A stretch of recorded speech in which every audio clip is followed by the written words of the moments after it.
Hello friends, तपाईहरुलाई स्वागत छ मेरो नयाँ ब्लगमा। आज चाहिँ हामी दुई दिदीबहिनी चाहिँ घुम्न गइरहेछौँ। कहाँ गइरहेको? जयगढ। यदि बाटोमा पुगेको छौँ। यो चाहिँ जयगढ जाने बाटो। यहाँ कस्तो राम्रो फुलहरू फुलेछ। चाहिँ हामी यता स्कुल पुग्यौँ। अब एकछिनमा पुग्छौँ हामी जयगढ।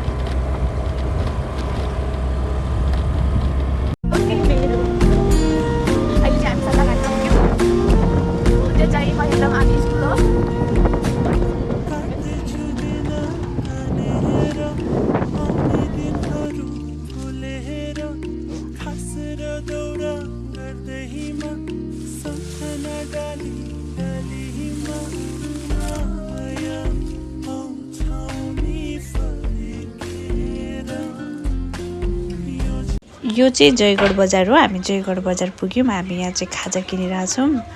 हामीले चाहिँ त्यो पसलबाट चाहिँ हामीले मोमोहरू चाउमिनहरू किन्यौँ। यहाँबाट चाहिँ हामी चटपट किनिरहेछौँ। अनि नानी चाहिँ खुसी छ। हामी चाहिँ पार्किङ गरेर गाडी यता पार्क गरेर अहिले हामी जाँदैछौँ। उता केटी उता पुगिसक्यो। अब हाम्रो घुम्ने ठाउँ भनेको यही हो। तपाईहरुलाई देखाउँछौँ हामी कस्तो राम्रो ठाउँ छ। यो चाहिँ हाम्रो जयगढ बजार हो। हेर्न सक्नुहुन्छ हजुरहरूले। एकदम राम्रो ठाउँ छ। अनि यो चाहिँ बान्नीगढी मन्दिर जाने ठाउँ हो। बाटो हेर्नुस् यस्तो छ। यहाँ एकदम रमाइलो छ। हामीहरू हिँड्दा थाकिसक्यो। एकदम उकालो छ बाटो। हेर्न सक्नुहुन्छ हामीले यति धेरै हिँड्यौँ। माथि पुग्नलाई धेरै हिँड्नुपर्छ। हामी सक्दैनौँ। हामी यतै बस्छौँ। अब हामी यति माथि आइसक्यौँ। यो चाहिँ यताको बजार रमाइलो छ ठाउँ। नानी हामी उता माथि बसौँ न, आऊ न। हामीले चाहिँ फोटो खिच्यौँ। अब चाहिँ हामी खाजा खान्छौँ। बहिनीले खाजा निकालिरहेको छ। के ल्याएको रहेछ यसले? के ल्याएको बहिनी तिमीले? चाउमिन, मोमो अनि चटपट सबै खान सक्छौ?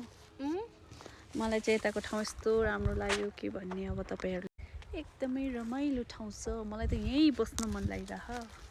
म घर जान्छु। त घर जाने हो?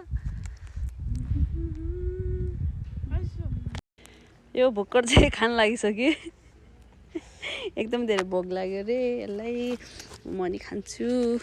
बाङ्गुर।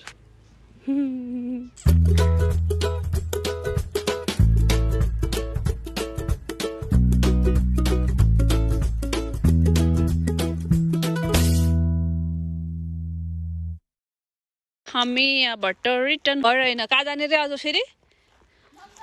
मङ्गलसेन जाँदैछौँ। अब हामी मङ्गलसेन त पुग्दैन। मङ्गलसेनको आधी बाटो चाहिँ पुग्छौँ हामी। त्यहाँसम्म गयो भने त राति भइहाल्छ नि। कति राम्रो छ कि हेर्नु न। कस्तो राम्रो छ कि यो ठाउँ हो।